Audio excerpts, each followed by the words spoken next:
कातिलाना हमला हुआ था उससे जुड़ी हुई आपको बताते हैं, क्योंकि लगातार हम देख रहे हैं कि इस पूरे मामले को लेकर जांच जारी है। लेकिन सीक्रेट सर्विस की जो चीफ है अब उन्होंने इस्तीफा दे दिया, जिसको लेकर के लगातार सवाल खड़े हो रहे हैं। बिल्कुल, देखिए इस्तीफा तो चीचल की तरफ से दे दिया गया है, लेकिन क्या इस्तीफा देने के बाद वो अपने ऊपर लगे आरोपों से बच पाएंगे, ये बड़ा सवाल बना हुआ है। रिपोर्ट क्या कहती है आपको दिखाते हैं।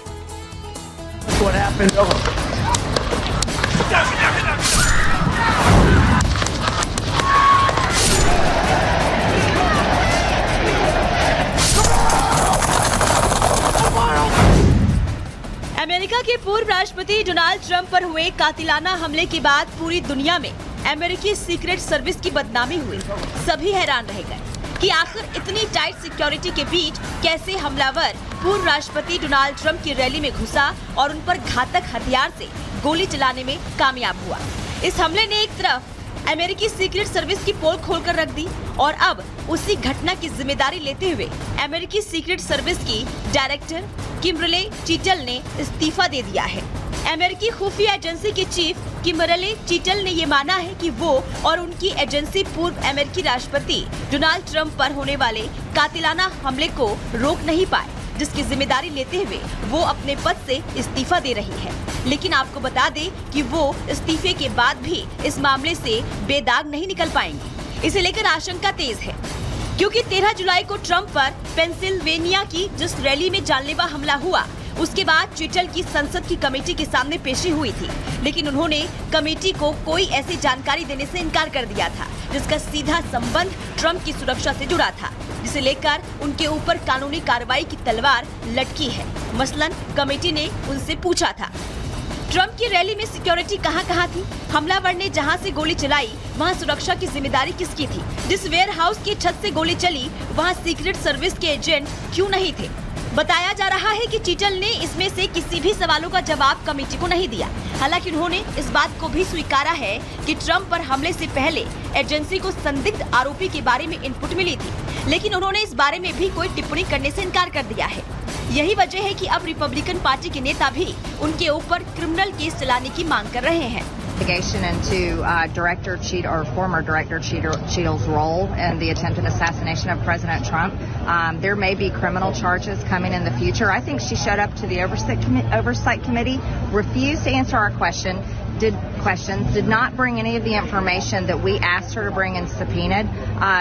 She came in yesterday, participated in a full cover-up, and then resigned today. I think that speaks. बहरहाल अमेरिका के पूर्व राष्ट्रपति की सुरक्षा में चूक होने की जिम्मेदारी लेकर वहां की सीक्रेट सर्विस की डायरेक्टर किम्बर्ले चीटल ने भले ही इस्तीफा दिया है, लेकिन अब तक ट्रंप पर हुए हमले का राज बाहर नहीं आ सका है।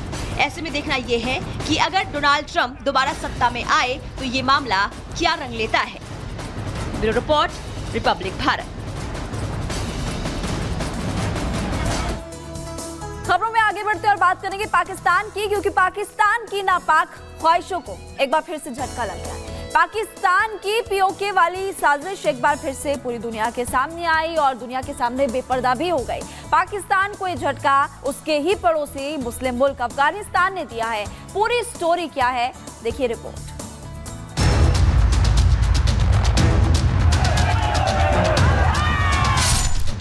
पहले दुनिया के हर मंच पर बेनकाब हो चुके पाकिस्तान को एक और झटका लगा है, और इस बार पाकिस्तान को झटका उसके ही पड़ोसी मुल्क अफगानिस्तान ने दे दिया।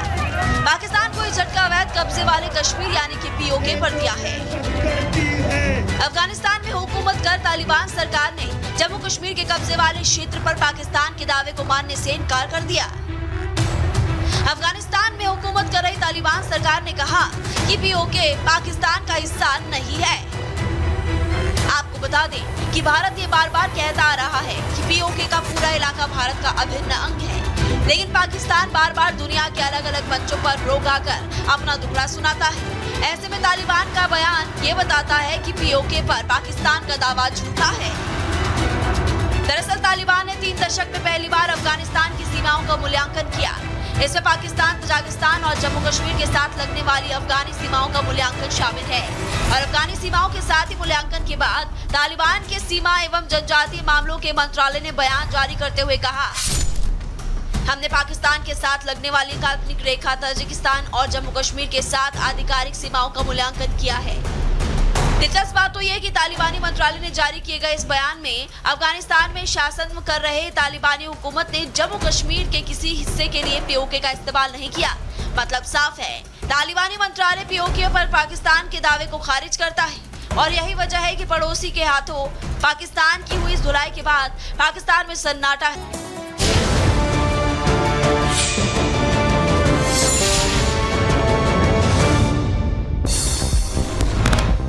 जम्मू के सांबा से 303 राइफल का गोला बारूद बरामद। भारत पाकिस्तान सीमा पर एक कुएं के पास से स्थानीय लोगों ने बरामद की 49 गोलियां। बीएसएफ ने हथियार किए जब्त। जम्मू कश्मीर के कुपवाड़ा में सुरक्षा बलों और आतंकियों के बीच मुठभेड़ हुई। 2 आतंकियों को ढेर किया गया। इलाके में सेना का सर्च ऑपरेशन अभी भी जारी है। जम्मू कश्मीर में अलर्ट मोड पर सेना। संदिग्ध गतिविधियां देखे जाने के बाद सेना ने इलाके में सर्च ऑपरेशन शुरू किया। अमृतसर सीमा पर पाकिस्तानी घुसपैठिया गिरफ्तार किए गए हैं। मोबाइल, आईडी कार्ड और विदेशी करेंसी बरामद हुई है। हिजबुल के नार्को टेरर सिस्टम के खिलाफ ईडी को बड़ी कामयाबी मिली। जम्मू से 2 तस्करों को गिरफ्तार किया। नार्को आतंकवाद मॉड्यूल का संचालित करने का आरोप है। पूछताछ में इस वक्त पुलिस जुटी। मनी लॉन्ड्रिंग केस में यूट्यूबर एल्विश यादव की मुश्किलें बढ़ सकती है। ईडी ने एल्विश यादव से 9 घंटे पूछताछ की। लखनऊ में दफ्तर में अधिकारियों ने सवाल जवाब किए। बिहार की नीतीश सरकार पेपर लीक के खिलाफ लगातार सख्त नजर आ रही। पेपर लीक पर 10 साल की जेल और 1 करोड़ तक का जुर्माना। आज विधानसभा में बिल पेश होगा। नीट की परीक्षा को लेकर सुप्रीम कोर्ट का बड़ा फैसला। परीक्षा दोबारा कराने से किया इनकार। कहा पर्याप्त सबूत नहीं होने की वजह से परीक्षा की पवित्रता का उल्लंघन नहीं हुआ। पूरी परीक्षा रद्द करना उचित नहीं। उधर मध्य प्रदेश सरकार में मंत्री नागर सिंह चौहान ने प्रदेश के सीएम मोहन यादव से भेंट की, मुलाकात की और मौके पर बीजेपी प्रदेश अध्यक्ष, संगठन महामंत्री भी शामिल। उत्तर प्रदेश के देवरिया में पुलिस और बदमाशों के बीच मुठभेड़ हुई। पुलिस के जवाबी कार्रवाई में रफ्तार गैंग के सरगना के पैर में गोली लगी है। लूट और हत्या जैसे 11 मामले दर्ज किए गए हैं। कानपुर में यूपी एटीएस को मिली बड़ी सफलता, बड़ी कामयाबी मिली है। सुरक्षा में सेंध लगाने वाले गैंग के सदस्यों को गिरफ्तार किया। आरोपी के पास से 1 SIM box, 64 pre activated SIM और 5 मोबाइल, 1 लैपटॉप बरामद। उत्तर प्रदेश के कानपुर में मंदिर के पास मुहर्रम के जुलूस में सर तन से जुदा के नारे लगाने वाला वीडियो वायरल हुआ। एक नामजद समेत 40 अज्ञात लोगों पर एफआईआर दर्ज हुई है। आरोपियों की तलाश में पुलिस जुटी हुई है। बलिया में रोहित पांडे हत्याकांड मामले में पुलिस का एक्शन देखने को मिला। मुख्य आरोपी रोहित यादव के घर पर चला बुलडोजर। पुलिस ने 2 आरोपियों अंकित यादव और ओम प्रकाश यादव को गिरफ्तार किया। रोहित पांडे हत्याकांड मामले में 6 नामजद आरोपियों पर 25,000 का इनाम घोषित किया गया है। गैंगस्टर और एनएसए के तहत की जा रही है कार्रवाई। आज और कल भारी बारिश की वजह से चेतावनी जारी। गुजरात, कोंकण, गोवा और मध्य प्रदेश, महाराष्ट्र की बात करें, वहां पर भी बारिश को लेकर अलर्ट जारी किया गया। आईएमडी की तरफ से चेतावनी जारी की गई। दिल्ली में आज और कल भारी बारिश की चेतावनी है। मौसम विभाग ने भारी बारिश का येलो अलर्ट जारी किया है। उधर कर्नाटक के उत्तर कन्नड़ में लैंडस्लाइड से तबाही का मंजर देखने को मिला। भारतीय सेना बचाव अभियान में जुटी है। पिछले 2 हफ्तों से लगातार बारिश की वजह से कई जगहों पर लैंडस्लाइड की खबरें। गुजरात की सूरत में भारी बारिश ने तबाही मचाई है। सड़कों और घरों में पानी घुस गया है। जनजीवन पूरी तरीके से अस्त व्यस्त है। चीन के ईरान में भारी बारिश का कहर पानी में डूबा नजर आया। मेट्रो स्टेशन और मेट्रो स्टेशन के अंदर की तस्वीरें भी सामने आई। चीन में भारी बारिश ने कहर बरपाया है। सड़कों पर ताश के पत्तों की तरह बिखरा लोगों का सामान। पानी में डूबी नजर आई गाड़ियां।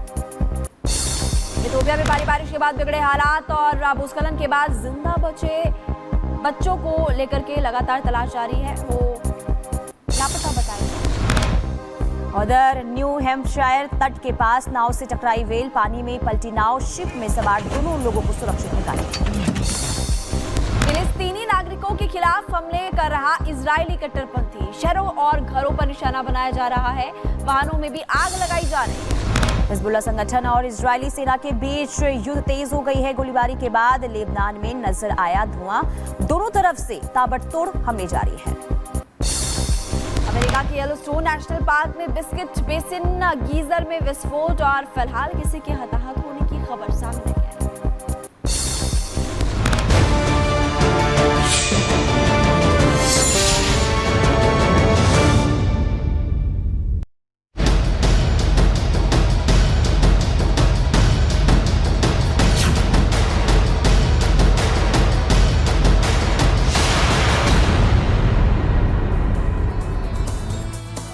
चलिए खबरों में आगे बढ़ते हैं और अब बात कर लेते हैं अमेरिका में होने वाले राष्ट्रपति चुनाव की। देखिए नवंबर में राष्ट्रपति चुनाव होना है और इस चुनाव को लेकर ये कहा जा रहा है कि अब चुनाव जो है काफी दिलचस्प होता जा रहा है, क्योंकि पहले ट्रंप पर हमला हुआ और इसके बाद जो बाइडेन इस चुनाव से बाहर हो गए हैं। कमला हैरिस को उन्होंने आगे किया है और किस तरीके से अब टेंशन ट्रंप की बढ़ी है। महिमा, बिल्कुल टेंशन काफी ज्यादा ट्रंप की बढ़ती हुई नजर आ रही है, क्योंकि इससे पहले प्रेसिडेंशियल डिबेट हुई थी जिसमें कि हमने देखा था ट्रंप हावी नजर आए थे जो बाइडेन के सामने।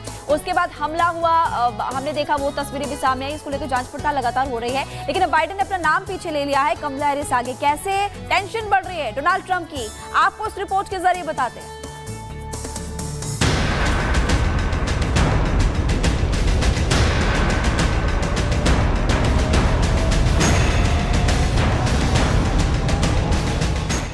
जिस राष्ट्रपति चुनाव को रिपब्लिकन पार्टी के कैंडिडेट डोनाल्ड ट्रंप अपने पक्ष में मान रहे थे, जिसे ट्रंप चुनौती ही नहीं मान रहे थे, बार बार अपने विरोधी को आसानी से हराने की बात कह रहे थे, उसी डेमोक्रेटिक पार्टी के नई उम्मीदवार कमला हैरिस ने अपने नाम की घोषणा के महज 36 घंटे बाद ही अपने समर्थन में बहुमत जुटा लिया है।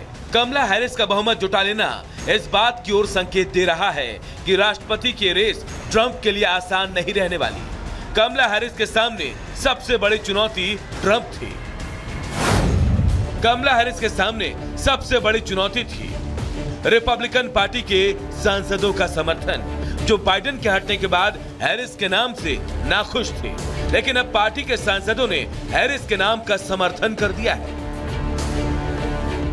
खुद कमला हैरिस ने समर्थन मिलने के बाद सोशल मीडिया प्लेटफॉर्म एक्स पर एक लेटर पोस्ट किया, जिसमें उन्होंने अपने फ्यूचर प्लान के साथ ही डोनाल्ड ट्रंप को हराने की बात कही है।